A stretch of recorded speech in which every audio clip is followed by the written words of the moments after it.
ಪಶ್ಚಿಮ ಘಟ್ಟಗಳ ಅತ್ಯಂತ ಅದ್ಭುತವಾದ ನೈಸರ್ಗಿಕ ತಾಣದಲ್ಲಿ ಒಂದಾಗಿರುವ ಉತ್ತರ ಕನ್ನಡ ಜಿಲ್ಲೆಯ ಕುಮಟಾ ಸಮೀಪದ ಯಾಣ ದಟ್ಟವಾದ ಕಾಡಿನ ನಡುವೆ ಎದ್ದು ನಿಂತಿರುವ ಬೃಹತ್ ಕಪ್ಪು ಶಿಲಾ ರಚನೆಯ ಆಕರ್ಷಣೆ. ಯಾಣದ ವಿಶೇಷದ ಬಗ್ಗೆ ಇಲ್ಲಿದೆ ಮಾಹಿತಿ.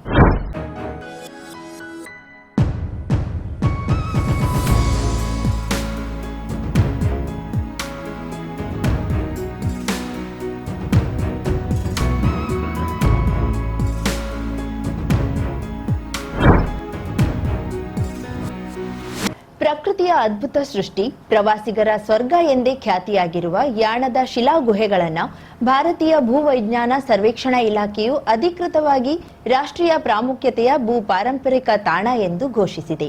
ಆ ಮೂಲಕ ದೇಶದ 11ನೇ ಭೂ ಪಾರಂಪರಿಕ ತಾಣವಾಗಿ ಯಾಣದ ಶಿಲಾ ಗುಹೆಗಳು ಗುರುತಿಸಲ್ಪಟ್ಟಿವೆ.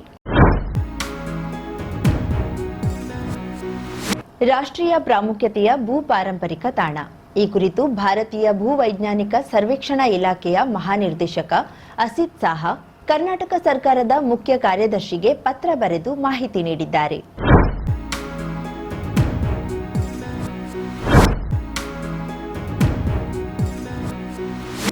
ಯಾಣದ ಈ ಬೃಹತ್ ಶಿಲೆಗಳು ಸುಮಾರು 2700 ಮಿಲಿಯನ್ ವರ್ಷಗಳಷ್ಟು ಹಳೆಯದಾದ ಪ್ರಿಕೇಂಬ್ರಿಯನ್ ಡೊಲೊಮಿಟಿಕ್ ಸುಣ್ಣದ ಕಲ್ಲುಗಳಿಂದ ಮಾಡಲ್ಪಟ್ಟಿವೆ ಎಂದು ಸಂಶೋಧನೆಯಿಂದ ತಿಳಿದು ಬಂದಿದೆ. ಲಕ್ಷಾಂತರ ವರ್ಷಗಳ ಕಾಲ ಉಷ್ಣವಲಯದ ಹವಾಮಾನ ವೈಪರೀತ್ಯ ಹಾಗೂ ಮಳೆ ನೀರಿನ ರಾಸಾಯನಿಕ ಕ್ರಿಯೆಯಿಂದಾಗಿ ಈ ವಿಶಿಷ್ಟ ಆಕಾರದ ಶಿಲೆಗಳು ರೂಪುಗೊಂಡಿವೆ. ಯಾಣ ಪ್ರದೇಶದ 3 ಕಿಲೋಮೀಟರ್ ವ್ಯಾಪ್ತಿಯಲ್ಲಿ ಒಟ್ಟು 61 ವಿವಿಧ ರೀತಿಯ ಭೂರೂಪಗಳನ್ನು ಗುರುತಿಸಲಾಗಿದೆ. ಇದರಲ್ಲಿ 120 ಮೀಟರ್ ಎತ್ತರದ ಭೈರವೇಶ್ವರ ಶಿಖರ ಹಾಗೂ 90 ಮೀಟರ್ ಎತ್ತರದ ಮೋಹಿನಿ ಶಿಖರಗಳು ಅತ್ಯಂತ ಪ್ರಮುಖವಾಗಿದೆ. ಯಾಣದ ಶಿಲೆಗಳು ಕೇವಲ ಭೂವೈಜ್ಞಾನಿಕವಾಗಿ ಮಾತ್ರವಲ್ಲದೆ ಪೌರಾಣಿಕ ಹಿನ್ನೆಲೆ ಹಾಗೂ ಧಾರ್ಮಿಕವಾಗಿಯೂ ಪ್ರಸಿದ್ಧವಾಗಿದೆ. ಈಗ ರಾಷ್ಟ್ರೀಯ ಮಾನ್ಯತೆ ಸಿಕ್ಕಿರುವುದರಿಂದ ಇಲ್ಲಿ ಸುಸ್ಥಿರ ಜಿಯೋ ಟೂರಿಸಂ ಅಭಿವೃದ್ಧಿಪಡಿಸಲು ಹೆಚ್ಚಿನ ಒತ್ತು ನೀಡಲಾಗುತ್ತದೆ. ಯಾಣದ ಈ ಅಮೂಲ್ಯ ನೈಸರ್ಗಿಕ ಸಂಪತ್ತಿಗೆ ಯಾವುದೇ ಹಾನಿಯಾಗದಂತೆ ರಕ್ಷಿಸುವುದು ಅಗತ್ಯವಾಗಿದೆ. ಈ ನಿಟ್ಟಿನಲ್ಲಿ ರಾಜ್ಯ ಸರ್ಕಾರವು ಕೂಡಲೇ ಅಧಿಕೃತ ಅಧಿಸೂಚನೆ ಹೊರಡಿಸಿ ಸಂಬಂಧಪಟ್ಟ ಇಲಾಖೆಗಳ ಮೂಲಕ ಇದರ ಸಂರಕ್ಷಣೆಗೆ ಕ್ರಮ ಕೈಗೊಳ್ಳಬೇಕೆಂದು ಭಾರತೀಯ ಭೂವೈಜ್ಞಾನಿಕ ಸರ್ವೇಕ್ಷಣಾ ಇಲಾಖೆಯು ಕೋರಿದೆ. ಭೂ ಪಾರಂಪರಿಕ ತಾಣ ಅಭಿವೃದ್ಧಿ ಮತ್ತು ಮಾಹಿತಿ ಫಲಕಗಳನ್ನು ಅಳವಡಿಸಲು ತಾಂತ್ರಿಕ ನೆರವು ನೀಡುವುದಾಗಿ ಇಲಾಖೆ ಭರವಸೆ ನೀಡಿದೆ. ಈ ಘೋಷಣೆಯಿಂದಾಗಿ ಯಾಣವು ಇನ್ನು ಮುಂದೆ ಅಂತಾರಾಷ್ಟ್ರೀಯ ಮಟ್ಟದಲ್ಲಿ ಭೂವಿಜ್ಞಾನ ಸಂಶೋಧಕರಿಗೆ ಹಾಗೂ ಪ್ರಕೃತಿ ಪ್ರೇಮಿಗಳಿಗೆ ಮತ್ತಷ್ಟು ಹತ್ತಿರವಾಗಲಿದೆ. ದೇಶದ ಇನ್ನಿತರ 10 ಭೂ ಪಾರಂಪರಿಕ ತಾಣಗಳ ಮಾಹಿತಿ ಇಲ್ಲಿದೆ.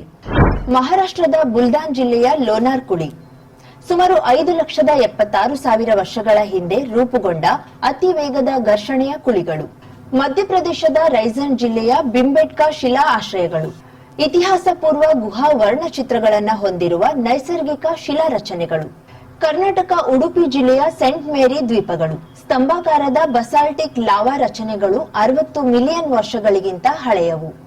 ಮಹಾರಾಷ್ಟ್ರದ ಅಂಬೇನಾಲಿ ಘಾಟ್ ಜ್ವಾಲಾಮುಖಿ ಚಟುವಟಿಕೆಯನ್ನ ಪ್ರದರ್ಶಿಸುವ ಡೆಕ್ಕನ್ ಟ್ರ್ಯಾಪ್ ರಚನೆಗಳು.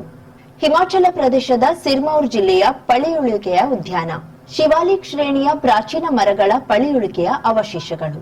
ಇನ್ನು 6ನೇದಾಗಿ ರಾಜಸ್ಥಾನ ಜೈಸಲ್ಮೇರ್ ಜಿಲ್ಲೆ Akal fossil wood park Jurassic ಅವಧಿಯ ಹಿಂದಿನ ಪಳೆಯುಳಿಕೆಗೊಂಡ ಮರದ ಕಾಂಡಗಳು.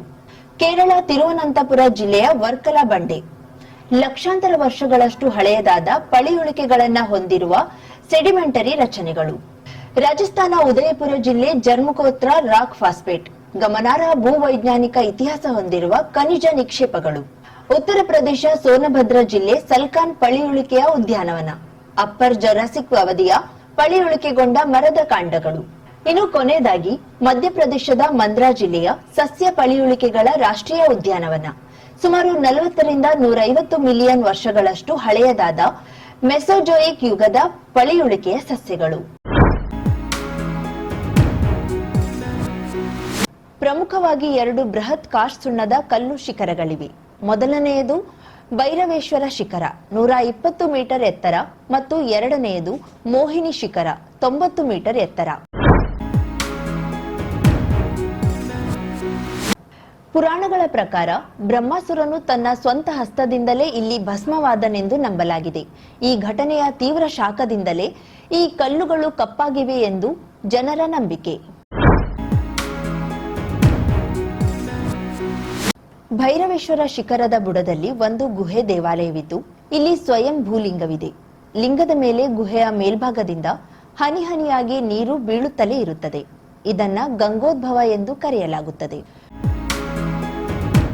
ಒಟ್ಟಾರೆ ಯಾಣದ ಶಿಖರವು ಭಾರತದ ಭೂ ಪರಂಪರೆಯ ತಾಣವಾಗಿ ಗುರುತಿಸಲ್ಪಟ್ಟಿರುವುದು ಉತ್ತರ ಕನ್ನಡ ಜಿಲ್ಲೆಗೆ ಹೆಮ್ಮೆಯ ಸಂಗತಿ ಎಂದೇ ಹೇಳುವಂತಾಗಿದೆ. ನಮಸ್ಕಾರ ವೀಕ್ಷಕರೇ, ಮತ್ತೊಂದು ವಿಶೇಷ ಸುದ್ದಿಯೊಂದಿಗೆ ಭೇಟಿಯಾಗೋಣ.